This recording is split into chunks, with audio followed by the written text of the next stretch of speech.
يا أهلين وسهلين طافلات شحالكم ياك لاباس. سمحوا لي على هذا التأخير وراني لكم متوحشتكم حتى. عيد مبارك سعيد لا نقولها لكم لا درك انتم أهل اليوتيوب قصرت معاكم حتى. كنت متواصلة لا مع الانستغرام والسناب وهذا قطعا انه شي خاسر. وسمحوا لي وراني طالبة منكم السماح.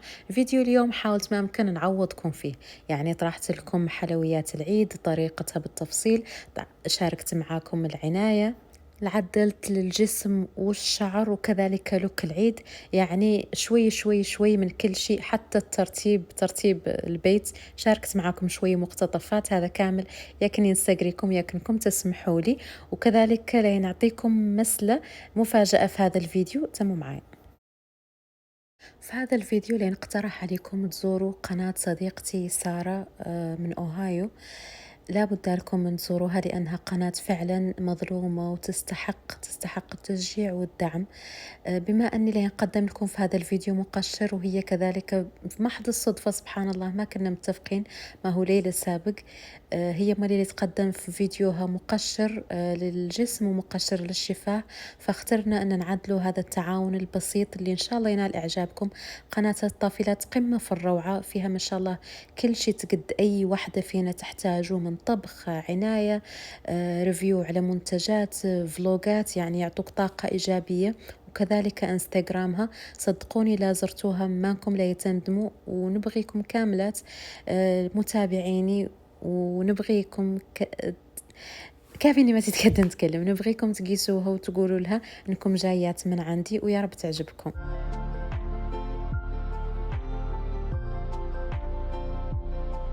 المهمة الصعبة، شوفوا عندي بوكسات الويفي والتلفزة، أنا ضرب كرة التلفزة البوكسات واخذين منهم ذو درك سلوك كامل. جبت هذا درك حكامات ولين نحاول ننظم. تمت العملية بنجاح. شوفوا قرنت هذا السلوك درك الاثنين من هون، غريتهم هون أكيد إنهم يتموا جايين قاضين. نشوف عاد المنظر لباس به ما تركي كان شنيع اصلا لهيه طوال لا يجي عليهم المطر، يعني ما تروا لي يبان، كان مكدر لي سبحان الله منظره.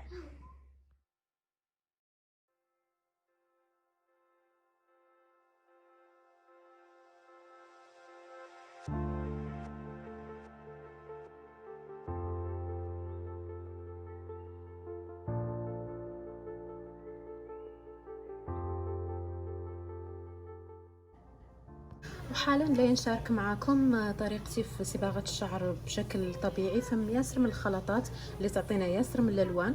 المهم هذه الخلطة تعطينا شوي لون مايل للشاتان فونسي، وكل ما عليتيها طبعا تقدروا تعلوها في اي وقت لان مكوناتها كامل طبيعيه، كل ما عليتيها له يتم اللون ماشي ويفتح، ويعني ما عندها اي ضرر، بالعكس هي زينه، خصوصا لا ضفنا لها اضافات ثانيه يعني تزيد تقوي الزغبه. المهم لين نخليكم على المكونات، دجا اصلا طرحتها لكم في انستغرام، غير هذا تطبيقي لها. لين نحتاجوا قهوه سريعه الذوبان، انا هون تقريبا كل شيء فارغ الحمد لله. قبضت منها ملعقتين كبارات، كدوين كبارات، وذاك اللي باقي شوي فيها من الماء الحامي هو باش خففتها. لين نحتاجوا ملي معلقتين كبارات من الكاكاو المر، هو ملي الحمد لله فارغ درتهم مهم اوريدي. لين نحتاجوا كدوين خلونا نقولوا من الحنه، هون عندي حنه ادرار، يلا تستعملوا اي حنه خاصه بالشعر، يعني ما تعود حنه اللي نحنوا بها اليدين. وهون انا هذه كاضافه ما درتها لكم على الانستغرام، عندي سدر وصفار بيضتين، لا صفار وحده، وياكن اللون يثبت لين نستعملوا فينيجر، اللي ما عنده يستعمل سيترون. وتشوف لين نبداو على بركه الله. ندرنا هون كافي وكاكاو المر، درك لين نزيد الحنه. المهم هو على حسب يعني طول الشعر، يعني كنت نقول لكم ما نقدر نقول لكم قياس، كنت تضربوا المقادير لعاد الراس طويل، انا لين نشوف لعاد خاصني لين نزيد. تقريبا درت اوكي ملعقتين كبارات. لهي نضيف صفار بيضتين،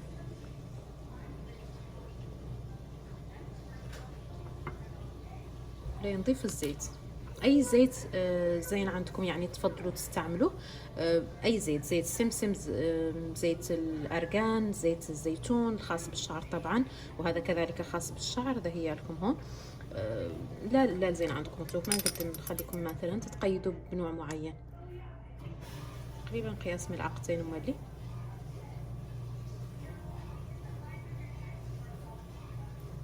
لين نحرك ونشوفوا يلا القوام يعود كريمي، يعني لا بخوتوف نربخوا بها الشعري، لا عاد القوام عندكم ثقيل كل لا يخلق لي انا لاني ما ضفت صدر. لاهين نخفوا بشوي من كافي. الحمد لله عندي كافي للماشين. نضيف فينيجر زيتون، لا شوي ملعقه كبيره ولا لتثبيت اللون، والله نص سيترون تعصروه.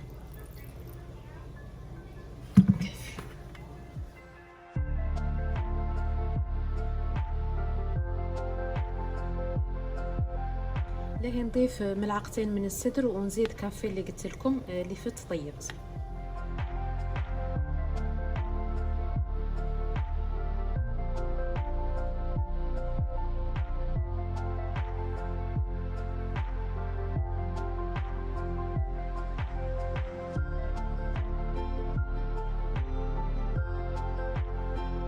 هذا هو الخليط اللي حصلت عليه عقب منين تميت نزيد هذا كافي اللي فيضت في الماء. المهم راكم عارفين ان السدر ما عنده علاقه باللون، كيف اللي زيت ما عنده علاقه باللون، هذو لا مسائل.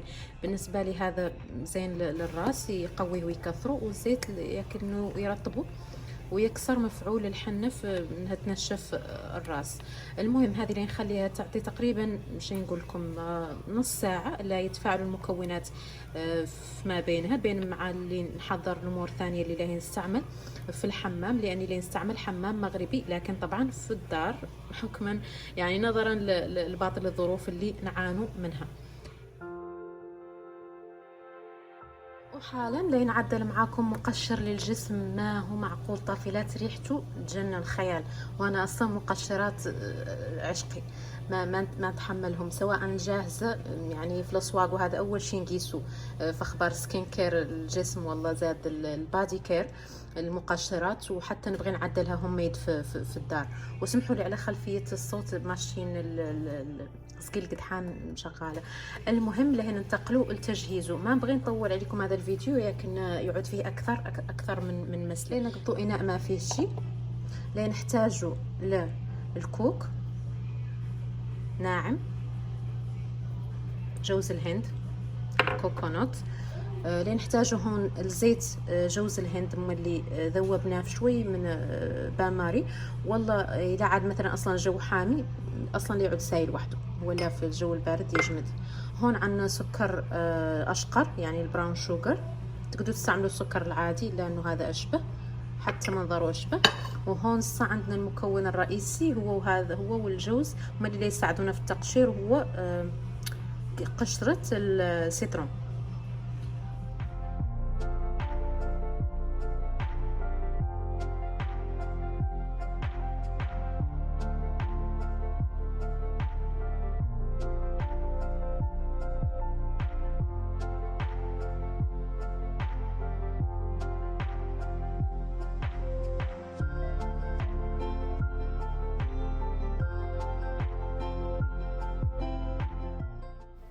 وإلا قلنا حمام مغربي لابد لنا من الصابون البلدي والليفة المغربية، والله الكيس.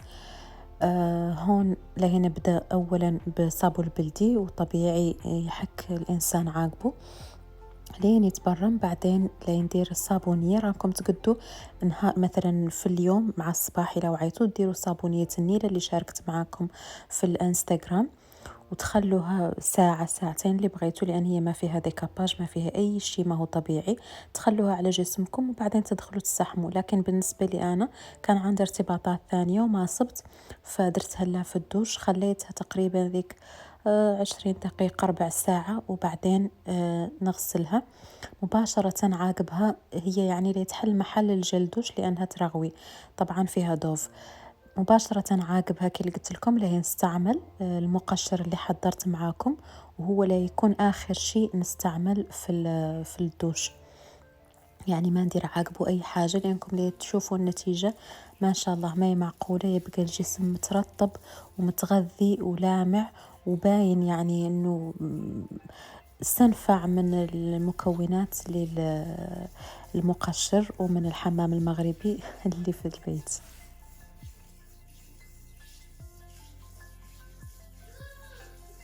ركزوا الطافلات على مفاصل اليدين، يعني قبضوا وقتكم في التقشير بحركات دائرية. لأنه مكوناته ما شاء الله راكم شفتوا، سيترون والكوك وزيت جوز الهند، يعني مكونات كاملة زينة وطبيعية. وبالنسبة للاحتفاظ به ضروري تخلوه في زجاجة محكمة الإغلاق، ما يحتاج ثلاجة.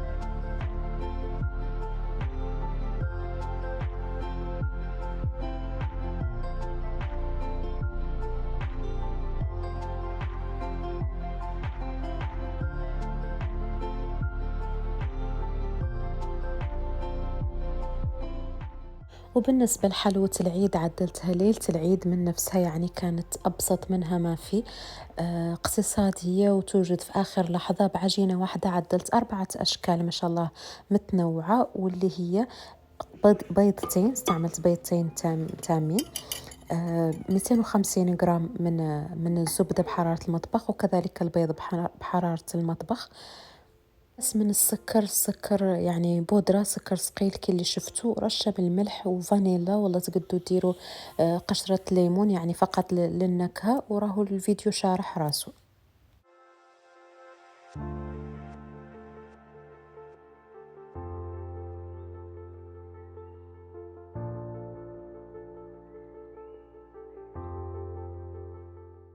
نبدأ إضافة فارين ولا الدقيق بشكل تدريجي لين تجتمع عندنا، وطبعا معلقة كبيرة من خميرة الحلويات. بهذا تكون عندنا العجين جاهزة. قسمتها ل4، قسم منها زدت عليه ملعقتين من الكاكاو. وهذه الأداة هي اللي نقد نشكل بها. أنا عن نفسي عدلت بشكل عشوائي. وقسم منها زدت عليه الكوكونات ولا الكوك، هذا اللي يكون شوي مبلول. وتوف وبديت، يعني التزيين يبقى اختياري. في منها قسم زدت عليه جنجلان، يعني يعود بنكهة والله غريبة. وتوف لا ذا واحدة درتها كيرش بوند، يعني ليه تشوفوا معايا الأشكال.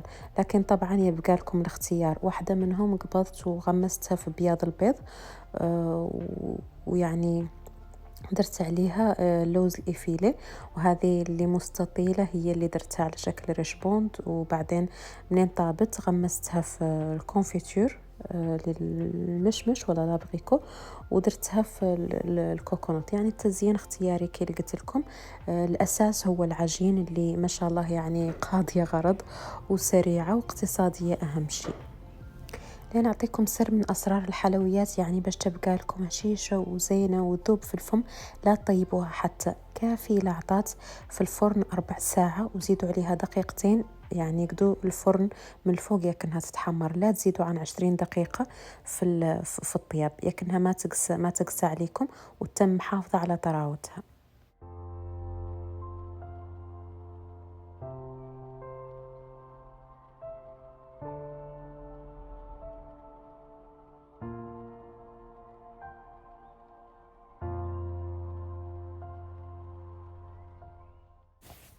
وبما أني ما عيدت عليكم، لين نقولكم ولو أنها متأخرة، عيد مبارك سعيد. الله إن شاء الله يتقبل منا ومنكم الطاعات، ويجلي عنا وعنكم ذا الوباء إن شاء الله، يرفدوا عنا وعنكم بسلامتنا وصحتنا وجميع شملنا مع أهالينا. اخترت نشارك معاكم لوك العيد، يعني كان يوم حامي. طبعا قعدنا لا في الدار، ما مشينا، ما قسنا حد، ما حركنا.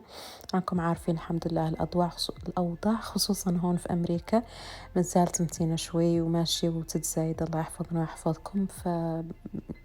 لبست فقط ملحفة من غاز. يوم العيد قاع كان واجعني الراس بي السهر الحمد لله. فكانت ملحفة من غاز عادية، اخترت معاها يعني رمباية في نفس تقريبا اللون اللي كاسر لو فون للملحفة، والأكسسوارات راكم شفتوهم. هذا النوع من غاز يجي شوي مقومي، طبعا مخيط، وتوف هذا. ما نبغي نطول عليكم أكثر من ظاهر لي الفيديو لا يعود طويل. نتمنى إن شاء الله وزيان عندكم، ونبغيكم كاملين كي قلت لكم تكيسوا سارة وتقولوا لها انكم جيتوا من عندي. دمتم في رعاية الله، وإلى الملتقى في فيديو جاي إن شاء الله. كان الجو حامي وزين، وفجأة جات السحاب ونقلب كالعادة كيف أغلبية الأيام هون في أمريكا. في أمان الله.